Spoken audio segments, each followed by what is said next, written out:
జై శ్రీమన్నారాయణ. ప్రియ భగవద్ బంధువులారా, ఈనాటి రోజున మనం మరొక గొప్ప విషయాన్ని, సుభాషితాన్ని తెలుసుకునే ప్రయత్నాన్ని చేద్దాం. మనం సాధారణంగా దానం అనే పదాన్ని వింటూ ఉన్నాం, కానీ దానంలో భాగంగా అన్నం పరబ్రహ్మ స్వరూపం. అయితే మీరు ధనాన్ని దానం చేసిన, ఇంకొక పదార్థాన్ని దానం చేసిన దానికి అంతు అనేది ఉండదు.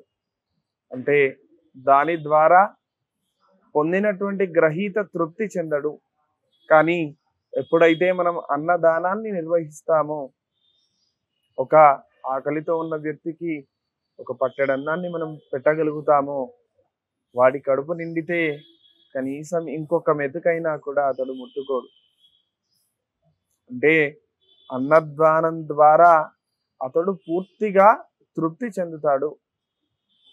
అది విద్య అయినా, ధనమైన, ధాన్యమైన, మరొకటైనా, ఇవన్నీ కూడా అవి కొద్ది సమయం తర్వాత ఇంకొంచెం ఉంటే బాగుండు, ఇంకా ఇస్తే బాగుండు అనేటువంటి ఆ ఆలోచనలో ఉంటాడు. కానీ ఎప్పుడైతే అన్నదానాన్ని చేస్తారో, ఆ అన్నాన్ని సంతుష్టుడిగా తింటాడో తరువాత తద్వారా పూర్తిగా తృప్తి చెందుతాడు.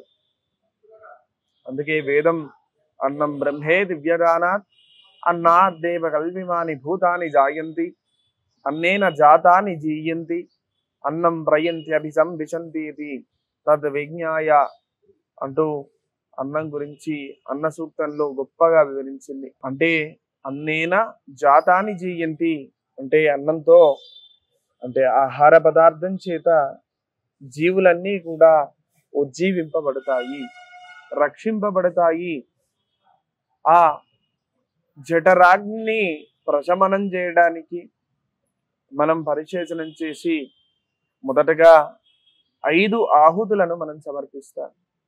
ప్రాణాయ స్వాహ, అపానాయ స్వాహ, వ్యానాయ స్వాహ, ఉదానాయ స్వాహ, సమానాయ స్వాహ అంటూ 5 సార్లు ఆహుతిగా సమర్పిస్తారు సాంప్రదాయ పరులు. అంటే మన శరీరంలో ఉండేటువంటి ఈ 5 అగ్నులను మొదటగా నైవేద్యం పెట్టినట్టుగా భావిస్తూ ఆ స్వాహాకారాల ద్వారా తృప్తి చెంది మన జఠరాగ్నికి ఉపశమనం చేస్తారు.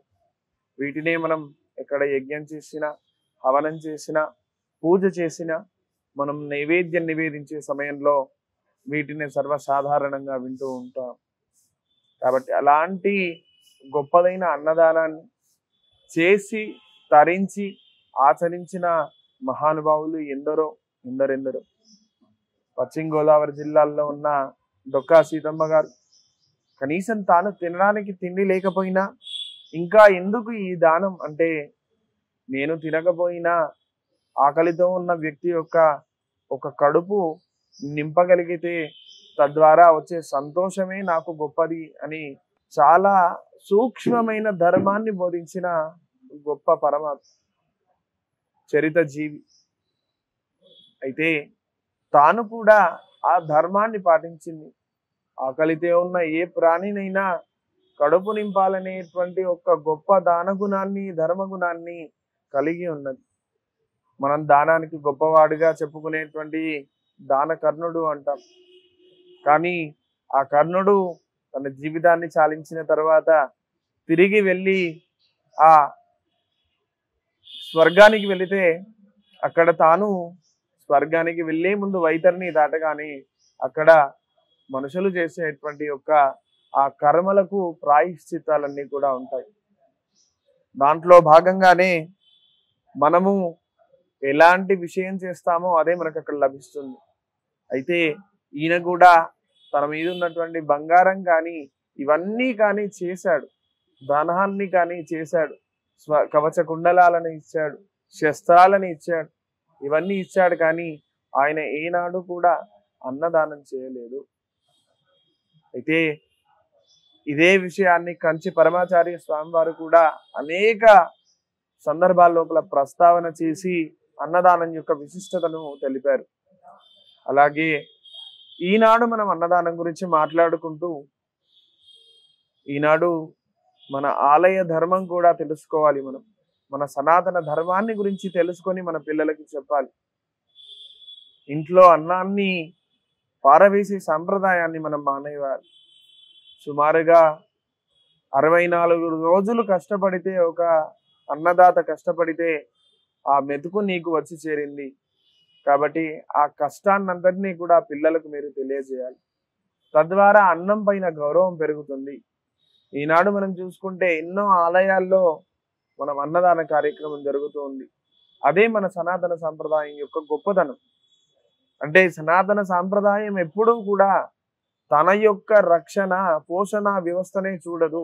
సమాజం యొక్క ఆకలిని కూడా సనాతన సాంప్రదాయం గుర్తించి రక్షిస్తుంది. అందుకే ప్రతి ఊర్లో కూడా ఆలయం కానీ, విద్యాలయం కానీ ఈ రెండు ఉండాలి అంటారు పెద్దలు. అంటే ఆలయం ద్వారా మనకు ధర్మం నేర్పించబడితే, విద్యాలయం ద్వారా మనకు విజ్ఞానం నేర్పించబడుతుంది. కాబట్టి అలాంటి ఆలయాన్ని మీరు రక్షించుకోగలిగితే, మీ ఊర్లో ఉన్న ఆలయాన్ని కనీసం మీరు రక్షించుకోగలిగితే ఆ ధర్మం 4 కాలాల పాటు నిలబడుతుంది. కానీ మనం ఎక్కడెక్కడో ఉన్న ఆలయానికి వెళతాం, వెళ్ళడం తప్పు కాదు.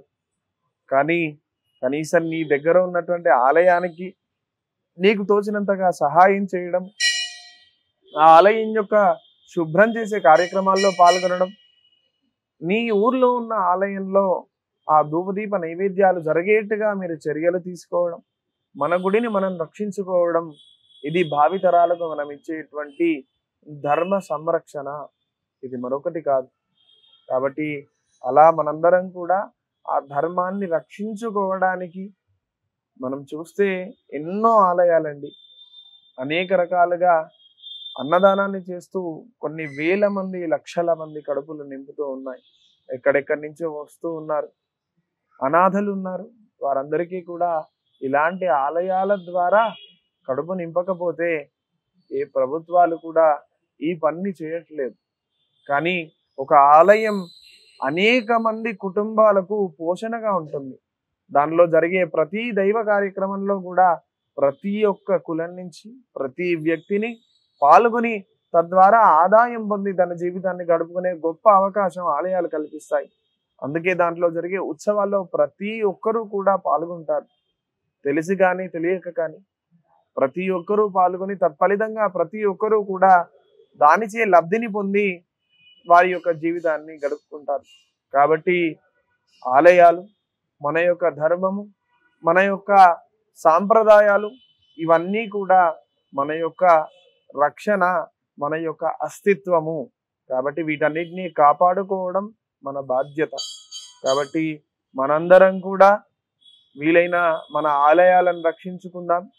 దానితో పాటుగా మన యొక్క వీలైనప్పుడు కనీసం వారానికి ఒకసారి కానీ, నెలలో ఒకసారి కానీ అన్నదానాన్ని చేసే ప్రయత్నాన్ని చేద్దాం. అన్నార్తుల యొక్క ఆకలిని గుర్తిద్దాం. వారందరి యొక్క కడుపు నింపే ప్రయత్నాన్ని మనం చేయడం ద్వారా సాక్షాత్తుగా భగవంతుని యొక్క సేవ చేసే ఫలితాన్ని మనందరం పొందుదాం, తరిద్దాం.